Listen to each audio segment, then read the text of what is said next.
All right, let's just get right into it. Today, we're diving into the fascinating and honestly somewhat surprising world of optimization algorithms. We're going to look under the hood of absolute machine learning staples like grad and Atom. Look, if you've ever trained a neural net, you've relied on these tools. But in this explainer, we're going to unpack exactly why they work, why they can totally fail, and the genuinely elegant math sitting behind all of it. So, here's our roadmap for the explainer today. 1. The parameter scale problem. 2. The autograd method. 3. Atom and momentum. 4. Mirror descent.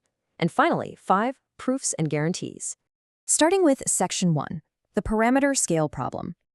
To really get why we even bother with adaptive algorithms in the first place, we have to talk about a pretty massive flaw in standard gradient descent. Picture this. You're an engineer, right? You're designing a bridge. Your optimization variables are real physical things: lengths, wind resistance, weight. Say you start out modeling all your lengths in meters. But then, halfway through, you suddenly decide to switch those length variables to centimeters. Mathematically, because a centimeter is 1/100th of a meter, your objective function just became 100 times less sensitive to a unit change in that number. So your gradient shrinks by a factor of 100, while the actual numerical values of your parameters get 100 times larger. And here is the kicker. That simple little unit change, it effectively slows down your gradient descent update on those specific variables by a staggering factor of 10,000. Well, assuming you kept the same learning rate anyway. You'd literally have to magically tweak your learning rate to perfectly compensate for that one variable, which of course would totally ruin the updates for everything else you didn't touch, like wind strength or weight. You can actually see exactly what this looks like right here. Notice how just changing the units completely distorts those nice, clean, symmetrical contour lines on the left, stretching them into that skewed ellipse on the right. And since gradient descent always moves perpendicular to contour lines, that red arrow, our descent direction, is just completely thrown off course. It's no longer taking the most efficient path to the minimum. Which brings us to Section 2, grad and adaptive learning rates. This is where adaptive algorithms swoop in to save the day. Introduced by Ducci, Hazan, and Singer back in 2011, grad is honestly kind of brilliant. It dynamically scales the learning rate for each individual variable.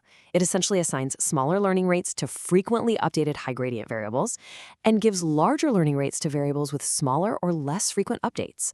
So it naturally self-corrects for that whole meter to centimeter scaling mess without you having to manually babysit the learning rates. To actually pull this off, grad keeps a diagonal preconditioner matrix. We'll call it M sub t. Basically, think of this matrix as a running tally of all those squared historical gradients. By plugging the inverse of this matrix into the update rule, that M sub t to the -1, it's able to dynamically shrink or grow the step size on a parameter-by-parameter basis. Moving right along to Section 3, Atom meets Attograd. Let's talk about a wildly popular variant of this idea. Kingman and Baugh introduced Atom, which stands for Adaptive Momentum Estimation, in 2015. It takes that core brilliance of Attograd and injects this concept of momentum. So instead of just reacting to raw gradients, it uses a discounted sum of past gradients to smooth out the path it takes. It's almost like a heavy ball gaining momentum as it rolls down a hill. And here is the actual Atom update rule. If you're a PyTorch user, you definitely know this one. It's practically your default setting, right?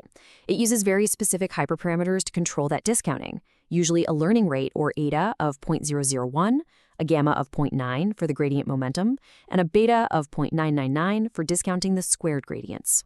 Now, they might look super similar on the surface, but there's a massive fundamental difference here.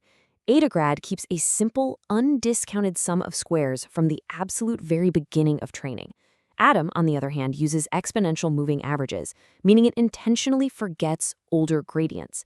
And this creates a really fascinating tension between rigorous math and practical real-world application. Because, okay, here is the ultimate dramatic irony. Despite Atom being, without a doubt, the single most used first-order optimization algorithm in machine learning today, it actually lacks the concrete theoretical guarantees that Attograd has. Actually, scratch that. It's worse than just lacking guarantees. As Reddy and his colleagues pointed out in 2018, Atom is mathematically known to diverge in some cases, even on ridiculously simple convex objectives. On to Section 4, Attograd as mirror descent. Since we're after absolute mathematical certainty in this explainer, let's leave the practical quirks of Atom behind for a minute. We're going to demystify the proof of Attograd's superiority, and we'll do it in 3 clear steps. First, framing Attograd as a mirror descent algorithm. Then, we'll split our analysis to bound two specific mathematical terms, which we'll just call A and B, across our entire time horizon. So, for step 1, Theorem L18.2 proves that A to grad is, at its core, a mirror descent algorithm. But it comes with a really cool twist. The mathematical distance it measures, the Bregman divergence, is not static. It's time-dependent. It changes at every single step based on our scaling matrix M sub t. And if you set the gradient of this objective to 0, boom, you perfectly recover the A to grad update rule. Section 5. Proving the theoretical guarantees. All right, it is time to crunch the bounds and get to the final mathematical payoff to see exactly how much regret this algorithm actually accumulates. Tackling step 2, theorem L18.3, bounds our first set of terms, the A terms. By using the Cauchy-Schwarz inequality, we're basically capping our maximum error. We show that this almost telescopic sum is strictly limited by d squared over 2 times the L1 norm of our scaling factors. And d in this case just represents the maximum distance from our starting point to the optimal solution. On to step 3, theorem L118.4 handles our B summation. By expanding out our divergence formula and just leaning on the very definition of our diagonal scaling matrix, we can smoothly contain this second chunk of the equation. As you can see, the sum is neatly bounded by the learning rate, eta squared, multiplied once again by the L1 norm of our scaling factors at time t minus 1. And that perfectly sets up theorem L18.5.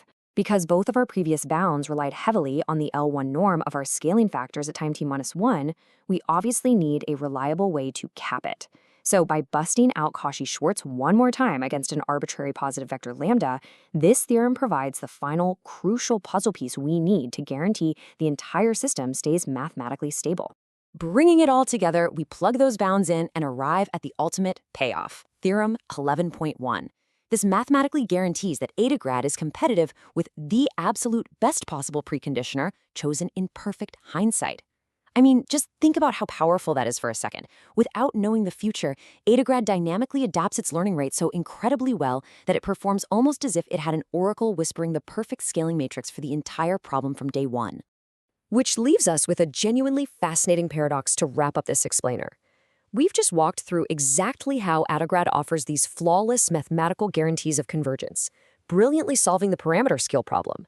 Yet Atom, an algorithm that intentionally forgets gradients and literally risks divergence on basic convex problems, is the undisputed king of modern AI training. So why are you and the rest of the machine learning world risking divergence every single day? Well, sometimes the messy, mathematically imperfect algorithms just find better local minima in the wild west of deep learning. Just something to keep in mind the next time you type optimizer equals Atom.